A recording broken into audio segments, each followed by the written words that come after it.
दोस्तों कहते हैं कि समय किसी भी मोड़ पर ले जा सकता है। दिल को झकझोर देने वाली कहानी है कि एक विधवा महिला ने रेलवे स्टेशन पर एक बच्चे को जन्म दिया।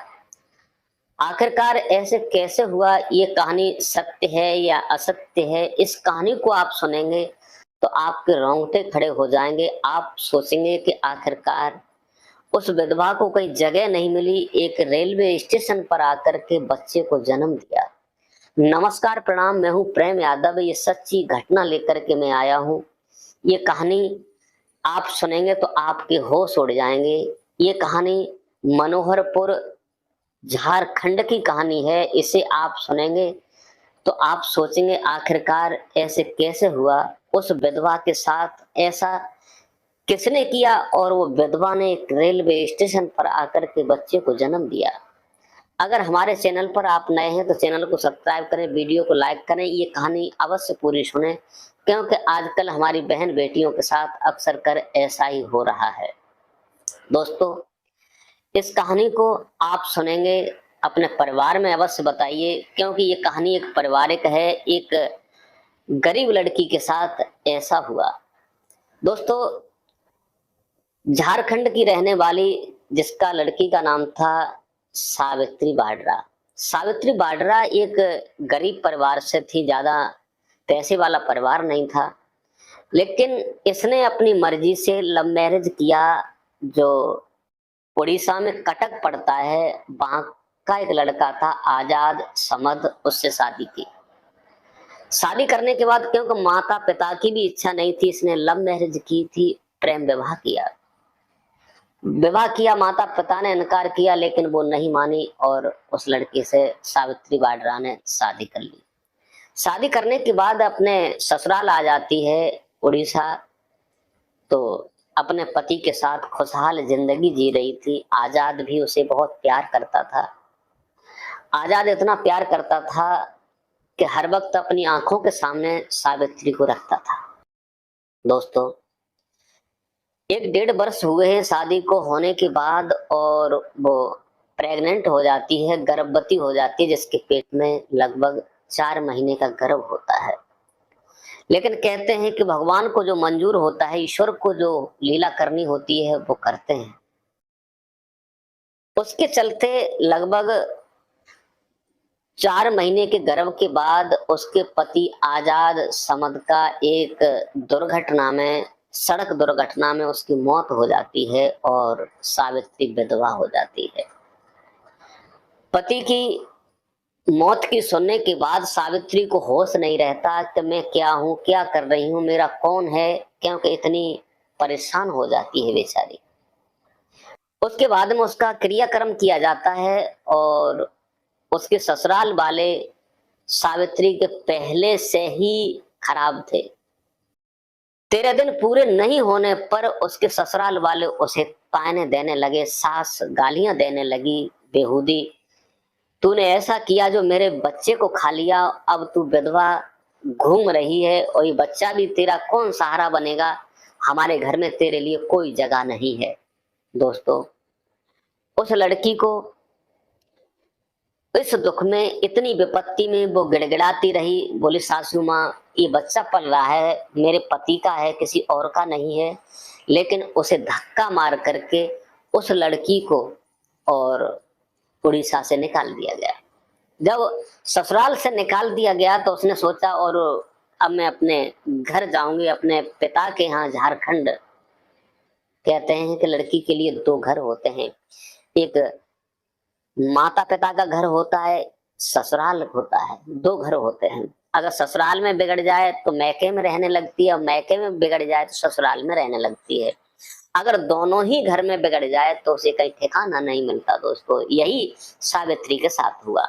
सावित्री अपने दुख को लेकर, अपने बच्चे की उसे चिंता सताने लगी कि मेरे गर्भ है, मुझे ससुराल वालों ने निकाल दिया। तो बेचारी ट्रेन पकड़ती है और अपने घर आ जाती है झारखंड। घर झारखंड मनोहरपुर आ जाती है और आने के बाद 2 दिन अपने घर रुकती है। लेकिन कहते हैं कि जहां जाती है वहीं पहाड़ टूट पड़ता है।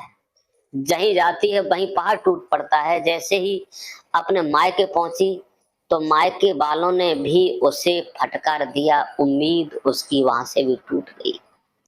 मायके वालों ने उसे घर से निकाल दिया, पचासक बातें की बेहूदी वगैरह करके, और तू भाग गई थी, मेरी बात नहीं मानी, तो मायके वालों ने भी उसे दोस्तों निकाल दिया। उस लड़की को जब निकाल दिया जाता है, लड़की अब असहाय होकर के, क्योंकि मैके का सहारा टूट गया, ससुराल का भी सहारा टूट गया, अब कोई सहारा नहीं है, तो वो दोबारा फिर कटक पहुंच जाती है। वहां अपनी मेहनत मजदूरी जैसे भी कर पाती है वो करती है। करने के बाद जो मिलता है वो खा लेती है और किसी से पैसे मांगती है, और धीरे धीरे उसके पेट में जो बच्चा पल रहा था उसकी बहुत बड़ी चिंता उसे सताने लगी दोस्तों। जब उसका प्रसव का समय आया 24 अप्रैल को, वहां से वो चलती है और मनोहरपुर आ जाती है। रेलवे स्टेशन पर प्लेटफार्म नंबर 1 पर अपना लेट जाती है। उसके पास जो कपड़े होते हैं वो बिछा लेती है, उसी पर आराम करने लगती है। लेकिन उसे प्रसव की पीड़ा आती है, उसके दर्द होने लगता है, और जब दोस्तों दर्द होता है तो उसके पास कोई नहीं होता कि उसकी कोई मदद करे या कोई कुछ भी करे। उसके दर्द होता है, दर्द होने पर उसे प्रसव होता है। प्रसव के द्वारा वो एक बच्ची को जन्म देती है। उसके पास कोई नहीं था, नहीं तो आरटीएफ के जवान थे, नहीं जीआरपी के, ना कोई टीटी, ना कोई रेल कर्मचारी, केवल अकेली बेचारी प्लेटफार्म पर उस प्रसव को कर रही थी। दोस्तों बड़ा दुख भरी कहानी है। अब उसने एक बच्ची को जन्म दिया। बच्ची को जन्म देने के बाद उसके पास नाड़ काटने के लिए कुछ नहीं था, तो प्लेटफार्म पर पड़ा हुआ ब्लेड उसने उठाकर बच्ची का नाड़ काटा और एक कपड़े से बांध दिया। कोई इतना भी नहीं था जो उसे कुछ खाने पीने को दे दे। 3 दिन तक बेचारी इसी समस्या में जूझती रही, और जब इस समस्या में जूझती रही कोई सुनने वाला नहीं होता है, लेकिन कहते हैं कि समय जब होता है तो कोई न कोई फरिश्ता बनकर आ जाता है। दोस्तों उसी समय 3 दिन तक भूखी प्यासी बेचारी बनी रही, किसी ने उसे कोई बात नहीं पूछी। मनोहरपुर के रहने वाले तपेश्वर यादव अपने पिता को दवा के लिए लेकर आए थे, और वो उसी प्लेटफार्म पर शौच के लिए ले गए। तो उन्होंने क्या देखा कि वहां 2 लोग, एक महिलाएं, 2 का लोग खड़े हैं, उसे देख रहे हैं, क्योंकि नवजात शिशु इस लगभग 45 डिग्री चिलचिलाती कड़क धूप में, और वहां बच्चे को लिटाए कंबल पर और परेशानी से जूझ रही थी। दोस्तों तपेश्वर यादव ने देखा तो उससे पूछने की, जानकारी लेने की कोशिश की। उसके पास पहुंचे और कहने लगे, बहन बात क्या है, आपका नवजात शिशु, आप कौन है, कहाँ से हैं? तो वो लड़की रोने लगती है, सावित्री वाड्रा, और कहती है, भैया इस दुनिया में मेरा कोई नहीं है। अपनी सारी व्याख्या तपेश्वर यादव को बताती है और कहती है कि मेरा पति मर गया, मुझे ससुराल से निकाल दिया गया, मैके आई, मैके से भी निकाल दिया, फिर अपना मेरे पति मरे तब मेरे गर्भ 4 महीने का था, मैं इधर उधर मजदूरी करती रही, जब कुछ नहीं, मेरे पास पैसे भी नहीं है, मैंने इस प्लेटफार्म पर ही बच्चे को जन्म दिया है, मैं भूख से तड़प रही, मेरे बच्चे के लिए दूध की भी व्यवस्था नहीं है। दोस्तों जब सुनते हैं तपेश्वर यादव तो उनकी आंखों में आंसू आ जाते हैं, और वो जाते हैं, भागकर पानी वगैरह लेकर आते हैं, खाने पीने की व्यवस्था करते हैं, उसे ला करके देते हैं। उसके बाद में उन्होंने सोचा अब क्या करना चाहिए, तो उन्होंने निजी मीडिया को सूचना दी। उसके बाद में हॉस्पिटल में एम्बुलेंस के लिए फोन किया, अपने खुद फोन किया। फोन करने के बाद पूरी कहानी तपेश्वर यादव ने बताई कि ऐसे ऐसे एक महिला है जिसका कोई नहीं है, आज 3 दिन हो गए भूखी प्यासी एक प्लेटफार्म नंबर 1 पर बच्चे को जन्म दिया है। तो इतने सुनते ही एकदम जितने भी डॉक्टर लोग होते हैं एकदम वहां आ जाते हैं, नर्स आ जाती हैं, और उसे तुरंत ही उठाया जाता है, और उस बच्चे को नर्स लेती है, लेने के बाद और उसे हॉस्पिटल लेकर के आते हैं। दोस्तों हॉस्पिटल लेकर आते हैं, वहां पर एकदम हंगामा खड़ा हो जाता है कि एक महिला ने, क्योंकि जिसका कोई नहीं होता परमात्मा होता है, जब बच्चे का प्रसव होता है तो महिलाएं हॉस्पिटल में भर्ती होती हैं, डॉक्टर देखते हैं, लेकिन उसके पास कोई नहीं था। उसे हॉस्पिटल लाया गया, उसको ठीक से ट्रीटमेंट किया गया, और ट्रीटमेंट करने के बाद उस समस्या से उभर के तैयार हुई है। लेकिन एक समस्या और खड़ी है उसके सामने। दोस्तों अब उसे ये नहीं मालूम है कि मुझे कहाँ जाना है बच्चे को लेकर के। न तो मैके वाले अपना रहे हैं, ना ही उसे ससुराल वाले अपना रहे हैं, जाए तो जाए कहाँ। अब उसका कोई मुकाम नहीं है दोस्तों। इस प्रकार वो सावित्री वाड्रा अपनी जिंदगी को जी रही है, क्योंकि अब उसकी मदद करने वाला है तो केवल सरकार ही मदद कर सकती है, क्योंकि उसका मैके से भी कुछ नाता नहीं रहा और ना ही ससुराल से नाता रहा। अब उसकी एक बेटी और हो गई, पहले अकेली थी, अब वो दो हो गए। दोस्तों, अगर कोई फरिश्ता बन के जिंदगी में आ जाएगा तो हो सकता है कोई उसे अपना भी सकता है। दोस्तों, हमारी कहानी अगर आपको थोड़ी भी अच्छी लगी हो तो लाइक अवश्य करें। चैनल पर नए हैं तो चैनल को सब्सक्राइब करें। ये कोई फेक कहानी नहीं है, गूगल पर सर्च करके निकाल लीजिए। 3 दिन पहले 4 दिन पहले की कहानी है। मनोहरपुर छत्तीसगढ़ में इस विधवा महिला ने एक बच्ची को जन्म दिया था।